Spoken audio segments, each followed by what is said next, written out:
Hi, I'm Claudia, and I spend a long time doing the most, but in the absolute worst way. So let me just explain. I have genuinely been overcommitted, overstimulated, and just completely disconnected from myself. And at some point, I hit a wall. Instead of pushing through it like I usually do, I decided to take a step back and go inward. I started developing my intuition in Caroline Fida's intuition development program and just overall connecting with the universe. And it turns out the universe loves to have a good time. Who knew? Welcome to Cosmic Recess, a place where spirituality is intended to feel playful, easy, a little silly sometimes, but most importantly, always completely yours to explore. I was doing some research recently and stumbled onto something that honestly did not surprise me at all. Google searches for how to be spiritual just hit a 15-year high. Interest in energy healing is also at an all-time peak in 2026. That means millions of people are out here actively looking for answers, looking for something. And I find that so beautiful and quite telling of how we're all feeling. So what's going on? Why now? My read on it, and I'm going to lead with this assumption, is that when people search something like how to be spiritual, they're not necessarily looking for religion. They're looking for something that feels more like presence, like meaning, like a connection to something bigger than just their everyday work and personal to-do list. The world right now can feel like a lot. Regardless of where you are, there is genuinely a lot happening and it's affecting people in different ways. Honestly, even I have been feeling burnout. I've been stuck for a little over a year in a constant state of apathy. I find it hard to find interest in, quite frankly, anything. I feel like I'm struggling with happiness, but also sadness at the same time. You know, my body is literally just so overwhelmed that it doesn't let me cry like I used to, but it also won't let me feel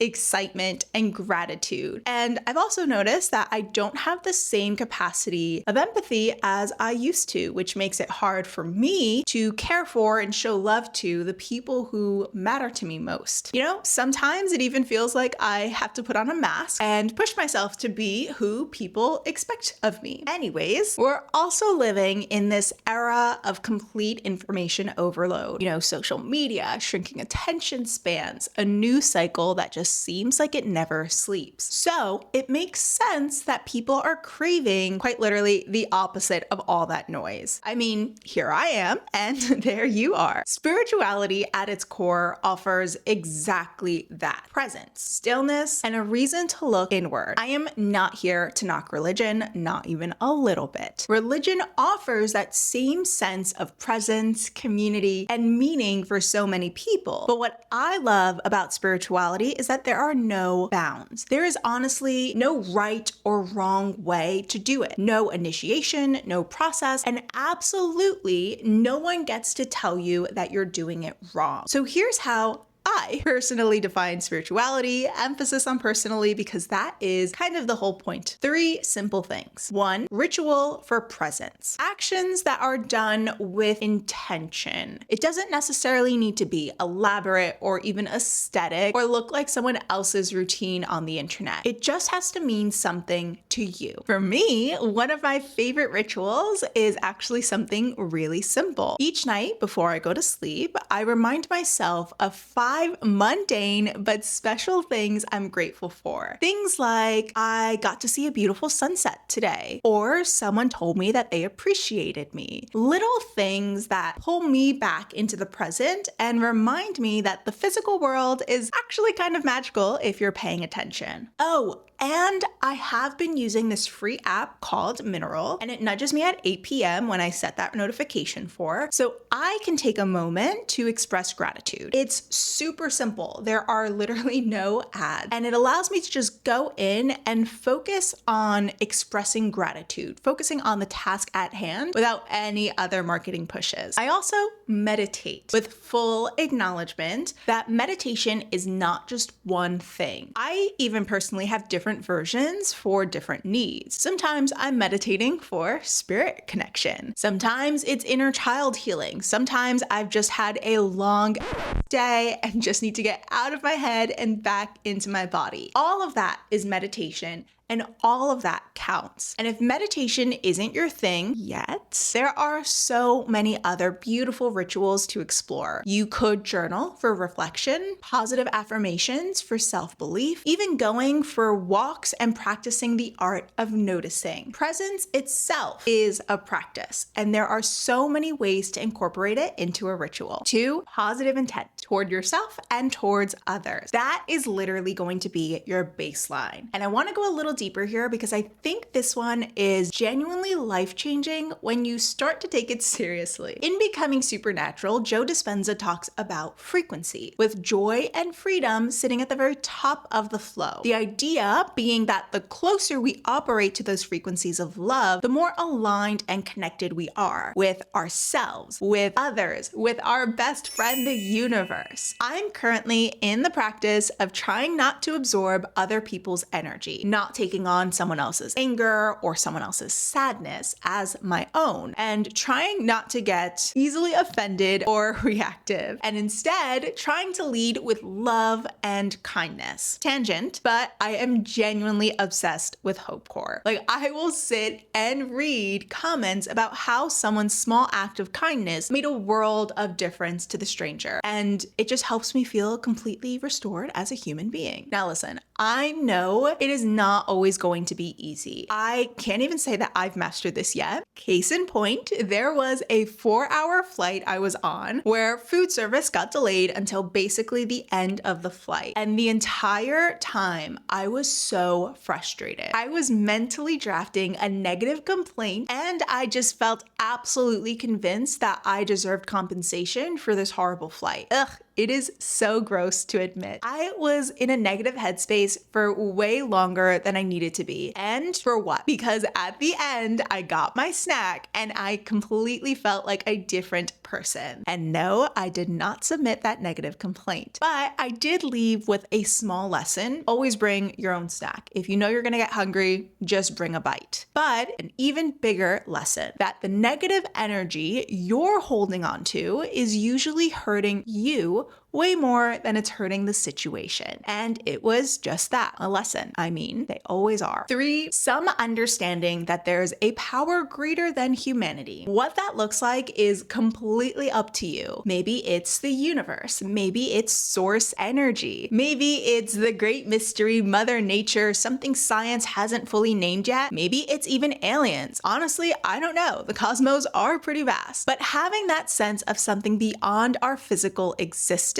helps you move beyond bone and flesh and ego. And that's what helps us move away from a pretty self-centered way of living and into something that feels a bit more expansive. You're probably thinking, okay, but isn't that just religion? Kind of, but not really. And here's the distinction that I've landed on. Religion is an organized external set of beliefs and practices. Growing up, my grandmother wouldn't let us eat meat during Lent. That was just the rule. That was the structure we followed. And I totally understand that there's something really grounding and communal about that. Spirituality, to me, is following your body's own readiness, your own inner knowing. Like once I was eating chicken and rice from my favorite Dominican spot one day, and I bit into the bone of the chicken. I literally had this sudden visceral reminder that this chicken once had a heartbeat, and literally just like that, I decided to go vegan. And it wasn't because my grandmother threw away all of our meat or someone told me I had to do it, but just something in me knew it was time. Now, I eventually reintroduced meat back into my life after a year, but that was also my choice. That's the difference I want to emphasize. With religion, the path is largely set up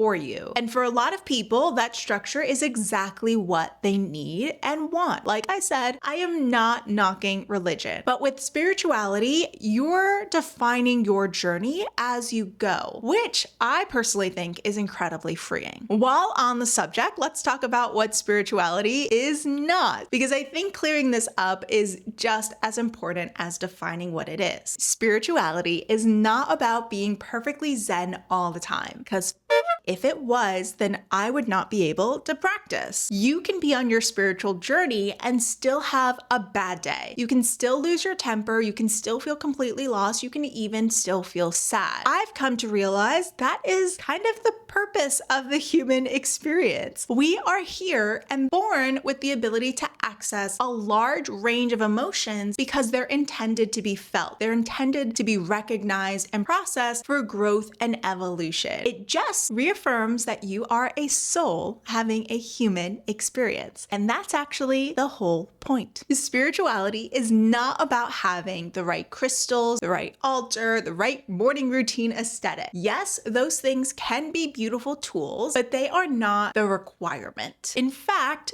don't let anyone, including the algorithm, ever make you feel like you need to buy something to be spiritual. To be frank, you already have the tools you need. Your mind and your body. Your mind will notice patterns, process emotions, and generate thoughts that you can actually use and work with, while your body is going to hold tension, try to send you signals, and essentially tells you the truth before your brain even gets the chance to catch up. So learning to read those two things together is the whole practice, and they're going to be the first tools you want to work with. Lastly, spirituality is not about agreeing with every spiritual creator or teacher you come across. Your discernment is part of the practice. If something someone says just doesn't resonate with you, you're allowed to not agree. But remember, with positive intent. And I'd actually encourage it to foster discussion and curiosity and growth for others who might be reading it. You shouldn't ever let anyone feel like your version of spirituality is wrong and their version is right or perfected. Spirituality is always going to be a living, breathing, evolving practice. Okay, the real question, and most likely the reason you're here. Where do you actually start with spirituality? Honestly, if you're watching this, there's a solid chance you're already spiritual, but just haven't called it that yet. Have you ever had a gut feeling about something that turned out to be exactly right? Have you ever felt so genuinely moved being out in nature, like in the ocean or in the middle of the forest, and just felt connected to something bigger? Have you ever had a dream that felt more like a message from the beyond? Yep.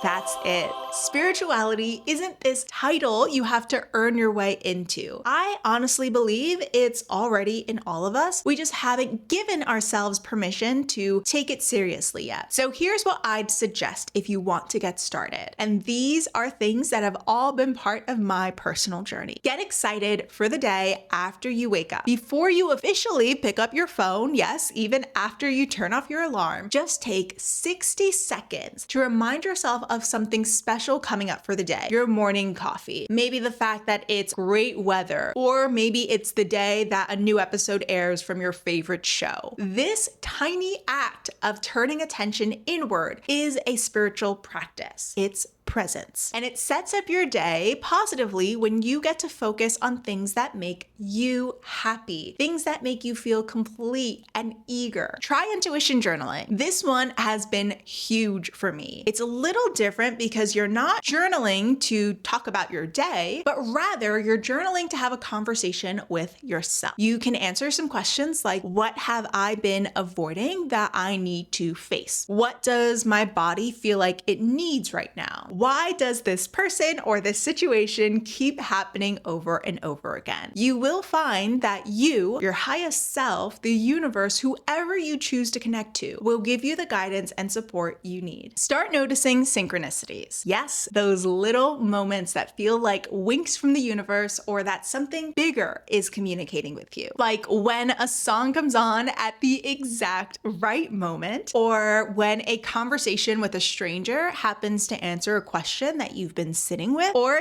when you just see a number pattern that keeps showing up and you just feel like it's telling you you're on the right path. You don't actually have to even over explain them, just start noticing them. Awareness is going to be that first layer of getting in tune with your version of the great mystery, divine source, or the universe. Spend some time in nature with intention. So go for a walk without headphones and just listen to your environment. Go to a park and sit on a bench and just simply observe. Take some time to put your phone away and let yourself be a little awed by the fact that there are trees and birds and a massive big blue sky, and yet somehow you're also here. That in itself is a spiritual experience that will automatically lift your frequency. And finally, just give yourself permission to explore without even needing to label it yet. So if you're unsure or feel uncomfortable, just take some time to try things. See what is resonating with you and what is just helping you feel like you again. Here's what I really want you to take away from this video. You will know what feels right for you. That is not a cliche. That is literally the foundation of all of this. Spirituality isn't something you figure out from 1 or 2 YouTube videos. It's something you feel your way into and on your own timeline. And it's gonna look different for each and every single person watching this. And honestly, isn't that the beauty of it? I do want to leave you with one little thing to sit with, just one simple question. And if you feel comfortable, you can answer in the comments, or after this video, just take some time to reflect on it. What has the universe been trying to tell me? That will be your starting point right there. I definitely hope something in this video resonated with you, and if so, I'd love to hear your expanded thoughts on spirituality, because we are figuring this all out together, and it's just nice to have a community backed behind it. Check out the link in my description to subscribe to my monthly newsletter, The Sandbox. I'm dropping reflections and a permission slip to go out and play with the universe.